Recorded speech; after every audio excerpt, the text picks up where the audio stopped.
As we were driving home in the countryside, I saw a location that had the same name as a planet from a certain sci-fi series, Doctor Who. Wait, this isn't a sci-fi, but what we saw was amazing and made us pull over. Cue the dramatic music. Ah, nice.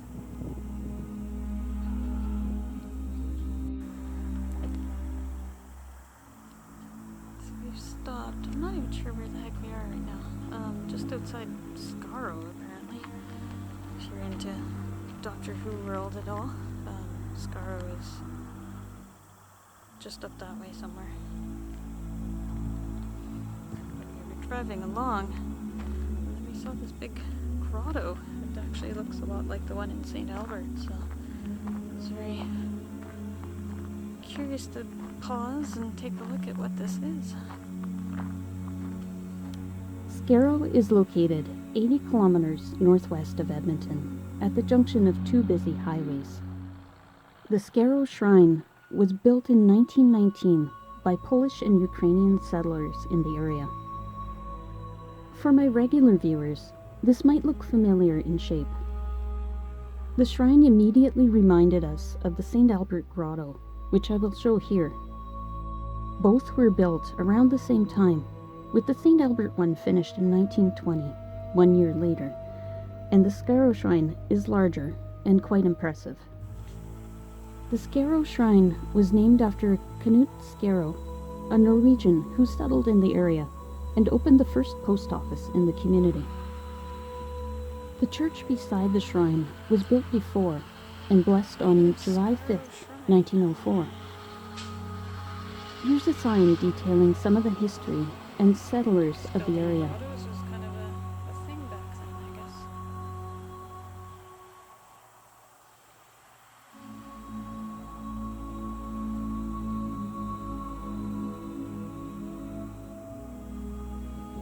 And the back of the sign shows the shrine in progress.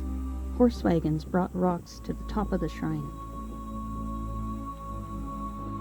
And this is a memorial for two individuals who served in World War II and lost their lives.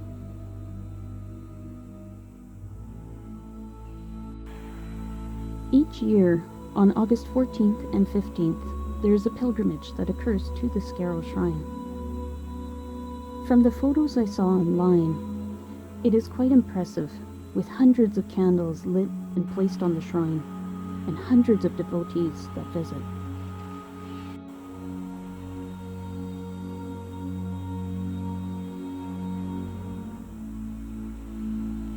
While exploring the shrine, we saw wax drippings from the candles on many of the rock surfaces.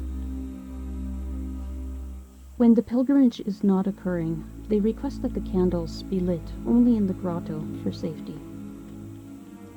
This is a view of the roof of the grotto. You can see it's been reinforced with some concrete.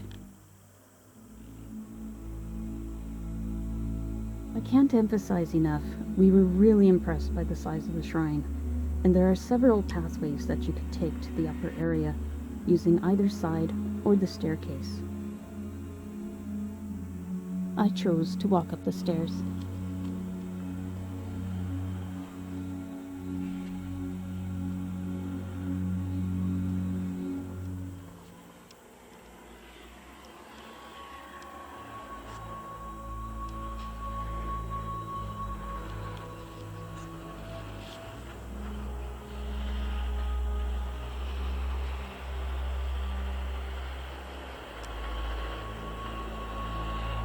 There is a graveyard next to the shrine.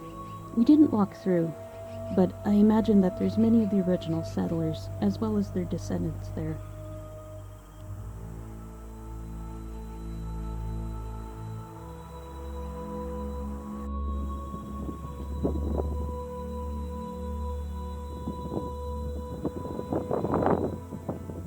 The back of the shrine has some steep walls that don't have much of a railing, as you can see here.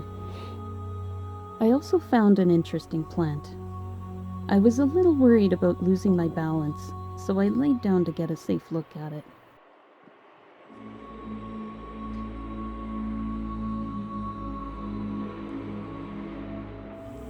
This bright red plant, with the rough berry-like surface, is strawberry blight. It's also known as beetberry. This plant was used as a red dye in the past, and although it is edible, large amounts could be toxic. A grasshopper soaks up the September sun and warmth from the rocks. The plants and the insects show that the shrine has become part of the ecosystem. We continue to explore the area.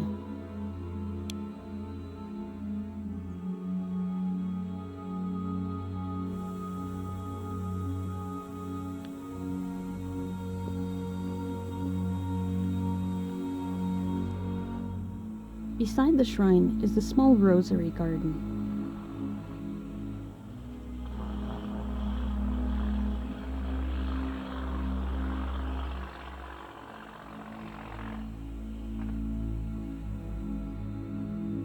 We followed the path and admired the roses that were still in bloom.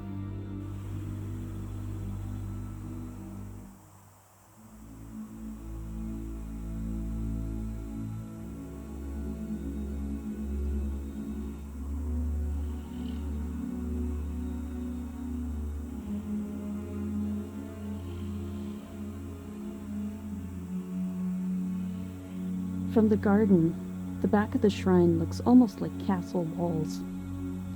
Because of the pilgrimage, they have a small building, I'm guessing to either offer candles to the visitors or possibly sell refreshments when the pilgrimage is on. At the front of the lot is a small building, St. John's Chapel. The chapel was built because of a local family who tragically lost one of their sons when a farm horse bolted. The poor lad was tangled in the harness.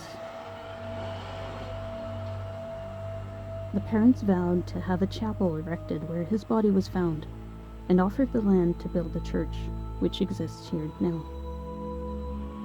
This smaller chapel was built in the son's memory, and dedicated to St. John the Baptist.